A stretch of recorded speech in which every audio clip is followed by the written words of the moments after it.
I shouldn't have said it. That's the truth. When Elena Reynolds asked, "Why won't you look at me?" I could have lied. I could have blamed stress, deadlines, anything safe. Instead, I told her the one thing that could ruin both our lives. Because when I look at you, I forget you're my boss. And the second those words left my mouth, I knew there was no going back. You have to understand something. For 3 months, I've been pretending. Pretending I could sit 20 feet away from her glass office and not feel my chest tighten every time she laughs. Pretending I could survive meetings without memorizing the way her voice softens when she's tired. Pretending I wasn't counting how many Thursdays she stayed late. Thursdays. The night she and her husband used to have date night. She's 36, a widow. Still wears his ring on a chain around her neck. I'm 34, divorced 2 years ago. Still trying to remember what it feels like to not wake up alone. And somehow, in the quiet space between grief and survival, we found each other. Or maybe we just recognized the same loneliness. That's what scares me most. Not the HR policies. Not the rumors. Not even losing my job. It's how much I see myself in her. We're standing in her office right now. Friday evening. The sun is sinking behind the city skyline, turning everything gold. She's close enough that I can see the faint shimmer in her green eyes. "Connor," she says again, softer now. "You used to smile at me. You used to stop by just to say good morning. Then one day you just stopped." Her voice breaks. And it hits me. She thinks she did something wrong. This woman who remembered my sister's surgery, who brought me coffee during late nights, who made this building feel less empty. "You didn't," I whisper. "Then look at me," she says. She takes one step closer, and I realize something terrifying. If I really look at her again, I won't be able to pretend anymore. I looked at her, and it felt like stepping off a cliff. Her eyes were already wet. Not angry, not cold, just hurt. "Tell me the truth," she said. "Please." That word undid me. You don't say please to your employee. You don't say please unless you're afraid of the answer. "I've been avoiding you," I admitted, my voice rough. "Because I don't trust myself around you." Her breath caught. "Don't trust yourself how?" There it was, the edge. The line we weren't supposed to cross. I swallowed. My heart was pounding so loud I was sure she could hear it. "When I look at you, I don't see my boss," I said. "I see the woman who stays late on Thursdays because going home too early still hurts. I see the woman who pretends she's fine when that song came on. In the parking lot last month." Her hand flew to the chain at her neck. "You saw that?" "I see more than I should." Silence filled the space between us, heavy, dangerous. "I've been in love with you for 3 months," I said. There, it was out. Her face went completely still, like I'd pressed pause on the world. "You can't say that," she whispered. Not angry, just terrified. "I know." "You work for me." "I know." "I could lose everything." "I know." The words hung between us like fragile glass. She stepped closer instead of away. That's when I realized she was shaking. "Connor," she said softly, "do you have any idea how hard it's been pretending I don't feel this too?" Everything inside me froze. "Too." The word echoed in my chest. "You feel it?" I asked, almost afraid to breathe. Her eyes met mine, and for a second the VP disappeared. All I saw was Elena, just Elena. "Yes," she whispered, "and that's exactly why this has to stop." My heart dropped, because I knew she meant it, and I didn't know if I was strong enough to let her walk away. "Stop." That word hit harder than anything else she'd said, because she didn't look relieved when she said it. She looked wrecked. "Elena." I stepped back first this time. "If you want me to request a transfer, I will. I'll do it tomorrow." Her jaw tightened. "That's not what I meant." "Then what did you mean?" She turned away from me, walking toward the window like she needed distance to breathe. The city lights were starting to flicker on below us. "I meant," she said quietly, "we stop pretending this is harmless." That landed somewhere deep, because it wasn't harmless. Not the way her voice softened when she said my name. Not the way I memorized the curve of her smile during meetings. Not the way my entire body reacted when she stood too close. "This isn't a crush," she continued. "It's not some office fantasy. It's real. And that's the problem." I moved closer again, slower this time. "Why is real the problem?" She laughed softly, but it broke halfway through. "Because real means risk. Real means I could lose the career I rebuilt from nothing. Real means you could lose everything you've worked for. Real means I could lose you." That last part surprised us both. She hadn't meant to say it. I saw it in her face. "You're already thinking about losing me?" I asked. Her eyes lifted to mine. "I lose people I love," she said. "That's what I do."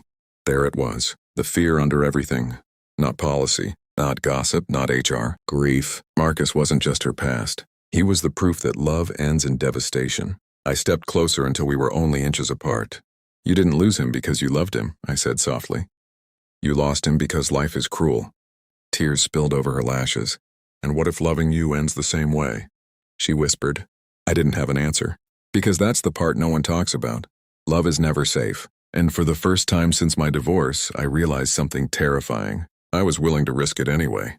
Her words should have ended it. They should have shut this down clean and professional. But instead, she was still standing too close. Still looking at me like walking away would hurt more than staying. I go home every night, she said quietly. And I replay every conversation we've had. My chest tightened. I tell myself I imagined it. The way you look at me, the way your voice changes when it's just us. She let out a shaky breath. And then you stopped looking at me at all. There it was again, that wound I caused trying to protect us. I stopped because it was getting harder, I said. Harder to breathe around you, harder to remember I'm your employee. Her lips trembled, but she didn't look away. You think I don't feel that? She whispered. The office felt smaller, warmer, dangerous. For 5 years, she continued. I've told myself loving Marcus once was enough, that I don't get another chance, that lightning doesn't strike twice. Her fingers tightened around the ring at her throat. And then you started bringing me coffee on Thursdays. I blinked. That was nothing. It wasn't nothing to me. The way she said it, soft, almost ashamed, made something ache inside my ribs. I felt seen, she admitted. Not as the widow, not as the VP, just as a woman. God. I stepped closer without meaning to. Elena, I said gently, you deserve to feel that. Her eyes searched mine like she was looking for permission to want it. But if we do this, she said, doubt creeping in, we risk everything.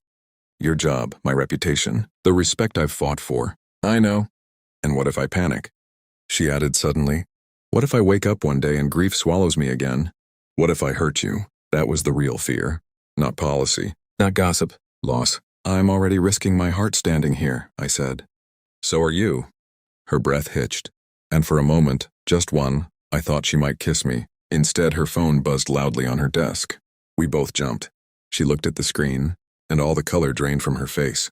It's Jenna, she said. My stomach dropped. Why do I feel like this isn't good, I asked. She answered the call, put it on speaker, and the first words out of Jenna's mouth made my blood run cold. HR got a complaint about you two. An anonymous complaint, Jenna said, her voice tight.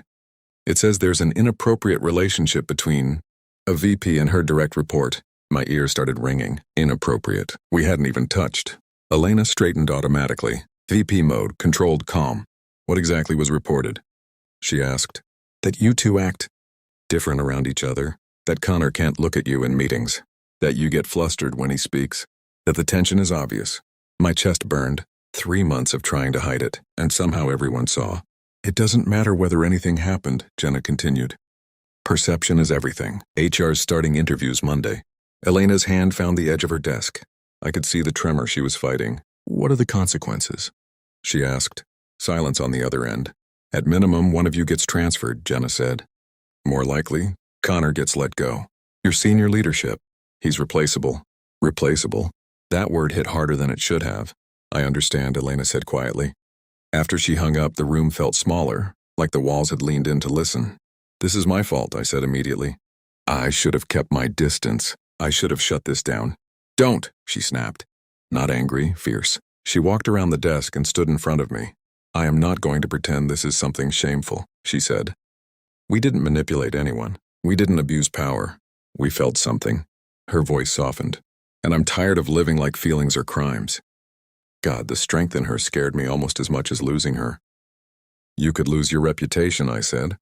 Everything you built after Marcus. She looked at me then, not as my boss, as a woman deciding whether to live or hide.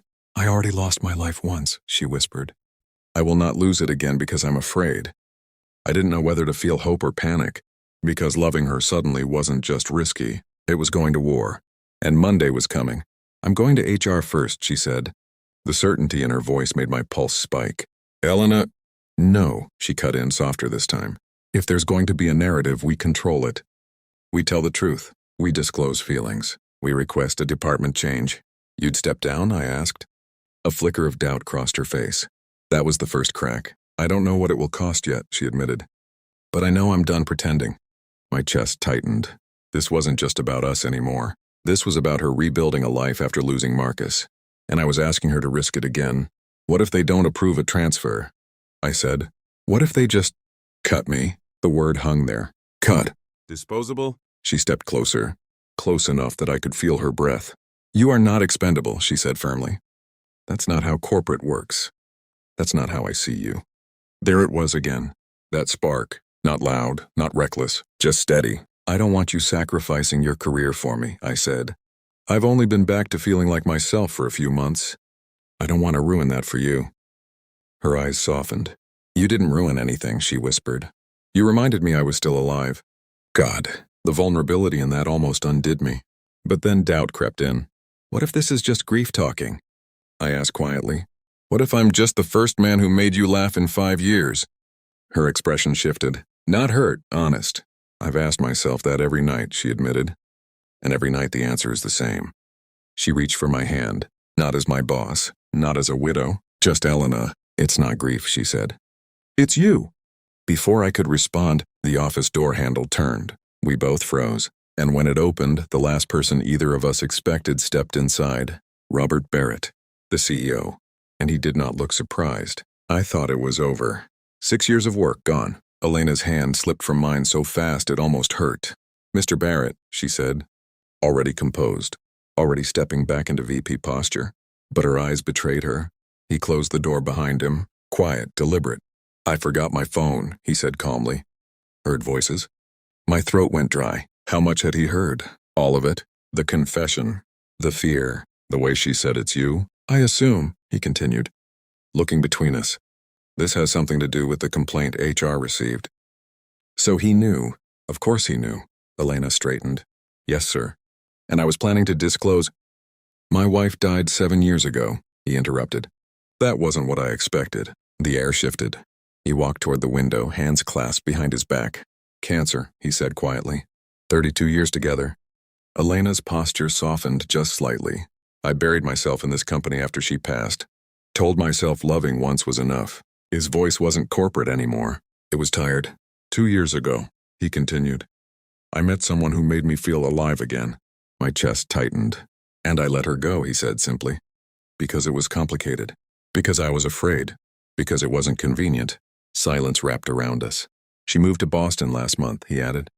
Married someone braver. He turned to face us. And there was no anger in his expression. Just regret. I heard you say you're tired of being safe, Ms. Reynolds. Elena didn't deny it. I also heard you, Mr. Hayes, admit you're willing to risk everything. My pulse hammered. So here's what's going to happen, he said. And I braced for impact. You're being promoted, Connor. My brain short-circuited. Effective immediately. Director of Strategic Planning. You'll report directly to me. I stared at him. What? It removes the conflict, he said calmly. No reporting relationship. No violation. Elena inhaled sharply beside me. But, he added, eyes firm now, you disclose this properly. No secrets, no hiding. Do it by the book. Yes, sir, Elena whispered. He paused at the door. Don't waste years like I did. And then he left, leaving us alone, stunned, and suddenly standing on the edge of something entirely new. For a full 10 seconds, neither of us moved. I was still trying to understand the word promoted. Elena was staring at the closed door like it might reopen and take it all back. Did that just happen? She asked finally. I think so, I said, though my voice sounded distant. Unless we're both hallucinating from stress.